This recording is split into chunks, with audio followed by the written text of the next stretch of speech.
So, dito nga po mga kalingap mga ka-EDSA, payag ba kayo na ganito ang sinasabi ng basher na ito kay Beyonce? So, ano nga ba ito? Yan po yung ating pag-uusapan po mamaya mga kalingap mga ka-EDSA. Pero bago po natin ipagpatuloy ang video ito sa mga bago pa lang po sa ating munting channel, huwag po natin kalimutang suportahan ang ama ng Kalingap, Kuya Val Santos Matubang at Kalingap Rob. At paunawa, panoorin po muna ang full video bago mag-comment para malaman ang nilalaman nito. So, dito nga po mga kalingap mga ka-EDSA, grabe naman po itong basher na ito ni Beyonce. Kung makapagsalita po siya dito kay Beyonce, akala mo kilalang kilala na niya itong bata, 'di ba? Yun bang yung mga basher na ito, akala mo kung makapagsalita sila, nakasama na po nila itong si Beyonce. Yun bang akala mo hindi sila makabasag pinggan, 'di ba? Nakakainit lang po ng ulo yung mga ganitong basher na kung makapagsalita sa ibang tao na hindi naman nila nakakasama pa, 'di ba? Kumaga nagbabase lang sila sa mga napapanood po nila Yung sasabihin niya dito kay Beyonce na ang sabi nga po niya dito sa kanyang comment nga po mga kalingap mga ka-EDSA. Ano daw ang nangyari dito kay Beyonce? Na akala daw po niya ay may hinhin nga po itong si Beyonce, pero sabi nga po niya una pa man daw nakitaan na daw po niya itong si Beyonce ng ibang kilos. 'Di ba? Akala mo nakakasama na niya itong si Beyonce, 'di ba? Akala mo nakita na niya ng personal para magsalita po siya ng ganito kay Beyonce nga po. Tapos sabi pa po niya dito na ang bata pa nga daw po ni Beyonce, para daw may tatay lang po siyang nilalambing. Bakit? Hindi naman po masama kung mas may edad po itong si Kalingap Edu. Mas okay nga po 'yun, 'di ba? Na mas may edad yung lalaki kaysa sa babae.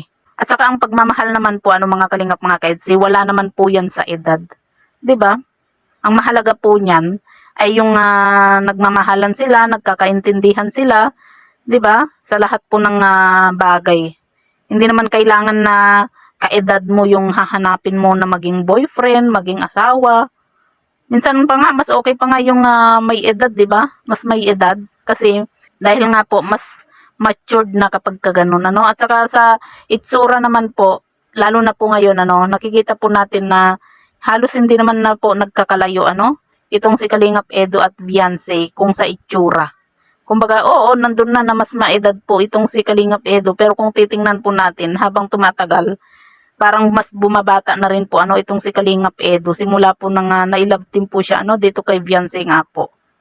Grabe yung mga basher na ito kung makapagsalita po kay Beyonce. Akala mo kilalang kilala na nila yung bata. Hindi pa naman nila nakikita at nakakasama po ng personal. Tapos sabi pa po niya dito hindi daw po magandang panoorin ng mga kabataan. Kung ako nga na matanda, sabi po niya na nandidiri. Aba, grabe nandidiri. Paano nandidiri? 'Di ba? Bakit nakakadiri na ba yung kaswitan ng dalawa? Ni Kalingap Edu at Beyonce, nakakadiri ba 'yun? O hindi lang maamin nitong basher na ito na kinikilig din siya, 'di ba? Sa dami ng kinikilig dito nga po sa dalawang ito, yung kahit na simpleng tinginan lang, simpleng hawakan lang, kahit na wala diyan na yakapan, talagang kinikilig na tayo, 'di ba? Tapos sasabihin niya dito, nakakadiri. Tapos ang sabi pa niya dito, ang tawag diyan, lumalandi sa lalaki kasi nung una pa daw ay kuya-kuya ang tawag mo.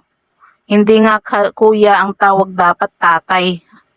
Marunong pa itong basher na ito sa mga tawagan At saka ano ba ang nila Ano ba yung ikinagagalit nila kung mas maedad itong si Kalingap Edu kay Beyonce?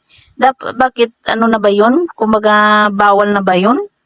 'Di ba? Wala namang bawal sa pag-ibig kahit na kahit na maedad yung isa, 'di ba? Pambihira itong basher na ito, nakakagigil. Ay naku, ang sarap tirisin Nakakainis lang yung mga basher na ganito yung akala mo kung makapagsalita po sila dito kay Beyonce.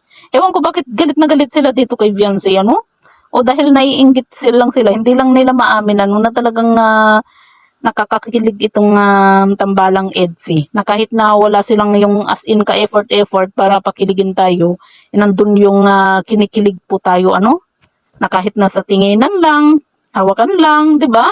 Simpleng sulyap-sulyap, nakakakilig na sila. Siguro hindi lang nila maamin na ganun ang tambalang EDSA, na hindi na nila kailangang mag-effort pa para magpakilig. At saka wala naman pong problema kung mas matanda po itong si Kalingap Edo dito kay Beyonce. Ang mahalaga, nagmamahalan po sila. Minsan yung mga basher na ito nakakagigil no? Kaya may time na hindi po natin maiwasan na patulan kasi syempre 'di ba?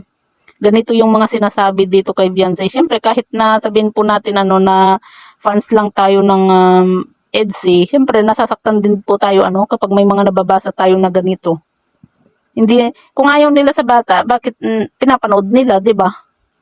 Oh, yun ang natin sa mga basher.